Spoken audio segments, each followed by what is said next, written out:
Hay presencias que no vienen a asustarte, vienen a visitarte.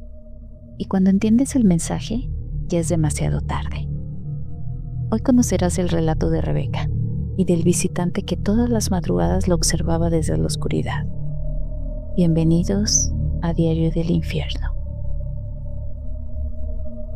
Nunca he sabido cómo empezar esta historia sin que me tiemble la voz, porque cada detalle sigue tan vivo en mi memoria como aquella madrugada en la que todo comenzó. Yo tenía 14 años, estaba en secundaria y pasaba la mayor parte del tiempo en casa de mi abuela materna, en un barrio viejo de Monterrey. Mi abuela llevaba meses postrada en cama, y entre todos, yo era quien más tiempo pasaba cuidándola. No era que me obligaran, simplemente sentía que tenía que estar ahí. Esa noche eran casi las 4 de la madrugada. Mi papá había pasado por mí después de su turno para llevarme a la casa, y mientras me despedía de él en la puerta de mi cuarto, sentí algo, como si se hubiese abierto una ventana detrás de mí.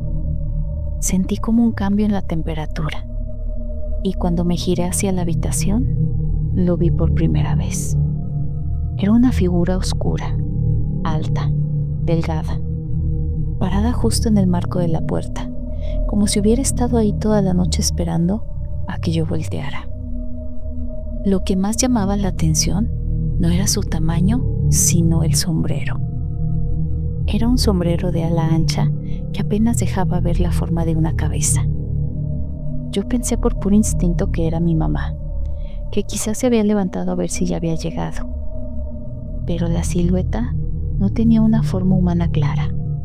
No se veía que respirara, ni que se moviera, y no decía nada. Solo estaba ahí, como si tratara de ver mi cara en la oscuridad. Y cuando encendí la luz del pasillo, desapareció. Así, sin sonido, no había sombra, no había nada, como si nunca hubiera estado ahí. Lo curioso es que no sentí miedo en ese momento. Solo fue como una incomodidad, como cuando sabes que alguien te ha estado observando sin que tú te dieras cuenta. Le pregunté a mi mamá al día siguiente y me dijo que no se había levantado en toda la noche, que seguramente lo soñé. Pero yo sé que no fue un sueño, porque a partir de esa madrugada, el hombre del sombrero comenzó a aparecer en diferentes partes de la casa, siempre quieto, siempre mirando hacia donde yo estuviera. Lo veía junto al cuarto de lavado, detrás de la sala y sobre todo junto al espejo grande de mi habitación. Nunca se acercaba, nunca hablaba, solo estaba ahí. Y yo, con una mezcla de miedo y terquedad, fingía no verlo, porque dentro de mí había algo que sabía, o por lo menos sospechaba, que esa presencia no estaba ahí para mí. Me daba la impresión de que estaba esperando a algo o a alguien. Los días siguientes se volvieron una rutina extraña entre lo cotidiano y lo imposible. Durante las mañanas, la casa parecía normal. El olor a café, el sonido del ventilador viejo, mi abuela respirando pausado mientras yo le ponía sus medicinas. Todo era normal. Pero en cuanto empezaba a caer la noche, el ambiente cambiaba. Todo se empezaba a sentir como más pesado, más tenso. Yo sabía cuando él iba a aparecer porque el ambiente se volvía más frío. Mi mamá seguía pensando que era estrés, que estaba demasiado cansada por los cuidados de mi abuela, pero yo sabía que no era eso. El hombre del sombrero se manifestaba casi siempre en los mismos lugares, al pie de la escalera, en el pasillo del baño y siempre junto al espejo de mi cuarto. Nunca veía sus ojos, pero sentía su mirada, una mirada que no buscaba asustarme, sino vigilar, como si estuviera tomando nota de cada movimiento en la casa. Algunas noches, mientras yo intentaba dormir, escuchaba pasos lentos en el pasillo, pasos que no eran de mi mamá ni de mi tía, porque ellas dormían al otro lado de la casa. Eran pasos como arrastrando los pies, y se detenían justo frente a mi puerta. Nunca la abrían, nunca entraban, pero sé que se quedaban ahí durante unos minutos que me parecían eternos. Mi abuela, aunque ya casi no hablaba, parecía inquietarse en los días en los que él aparecía más seguido. Movía las manos, respiraba más rápido, como si sintiera algo en el ambiente. Una vez le vi los ojos abiertos mirando justo al rincón donde yo sabía que él solía estar. No pude evitar preguntarme si ella también lo veía, si él venía por ella o si solo estaba esperando el momento adecuado. Esos 2 meses fueron un desgaste físico y mental. Intentaba concentrarme en la escuela, pero en mi clase mi mente siempre regresaba a la casa, al espejo, al pasillo, a la sensación de que algo inevitablemente se acercaba y yo no tenía manera de detenerlo. La última noche que lo vi fue la más extraña de todas. Era casi la misma hora en que todo había comenzado, cerca de las 4 de la madrugada. Yo estaba recostada mirando el reflejo tenue del espejo, esperando a que apareciera como siempre. Y entonces, sin previo aviso, sentí que algo cambió en el ambiente. Pero esta vez fue al revés. El ambiente se dejó de sentir pesado. No había frío si no había pasos. No se sentía nada y no sentía su presencia. Sentía que se había ido y ya no estaba. La verdad que fue muy extraño sentirme así. Pero 5 minutos después, el teléfono sonó. Recuerdo perfectamente ese momento. Sonó el teléfono fijo de la cocina, ese que casi nunca usábamos. Mi mamá se levantó media dormida para contestar y desde el cuarto yo ya sabía que iban a decirle. No sé cómo explicarlo.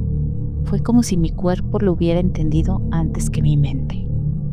Cuando escuché a mi mamá decir, ¿cómo que no despierta?, supe que la presencia del hombre del sombrero había sido una advertencia, un aviso silencioso de lo que estaba por venir. Mi abuela había fallecido. No gritamos, no lloramos en ese momento. Fue más bien como un shock colectivo, como si todos supiéramos que esto ya estaba escrito desde hacía tiempo.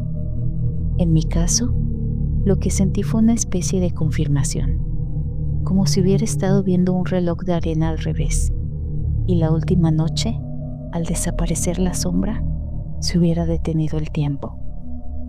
Mientras mi mamá se preparaba para salir hacia la casa de mi abuela, yo miré por la ventana del pasillo. No sé por qué lo hice.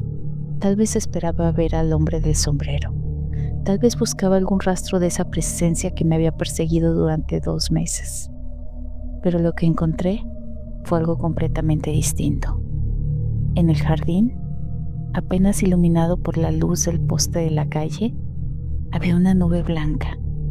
Era como una niebla compactada, y en medio de esa niebla distinguí una forma, una figura pequeña, encorvada, que reconocí al instante. Era mi abuela. Su silueta estaba hecha de luz, tan tenue que parecía temblar con el viento. No tenía un rostro definido, pero el contorno era tan familiar que yo estaba segura que era ella.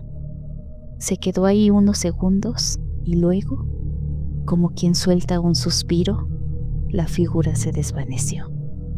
La niebla se dispersó y el jardín volvió a estar vacío. Era extraño. La presencia oscura, la del sombrero, me provocaba miedo y angustia. Pero esa neblina blanca, eso fue diferente. Sentí una calma que no había tenido en semanas. Fue como una especie de despedida silenciosa. Después de todo esto pasó el tiempo y la familia comenzó a contar historias, intentando explicar lo que pasó. Mi tía decía que en el norte se hablaba mucho del hombre del sombrero, un espíritu que anunciaba desgracias o muertes inminentes. Mi papá, con un enfoque más religioso, decía que quizá era un ángel de la muerte, una presencia que acompaña a las almas en su transición. Y una vecina juraba que la niebla blanca era el alma de mi abuela despidiéndose. Yo la verdad no sé qué creer. Solo sé que después de esa noche nunca volví a ver al hombre del sombrero. A veces me pregunto si se fue con ella o si solo está esperando a que le toque a alguien más de mi familia. Porque hay noches, muy contadas, en las que siento que el espejo vuelve a reflejar un pedazo de sombra que no debería estar ahí.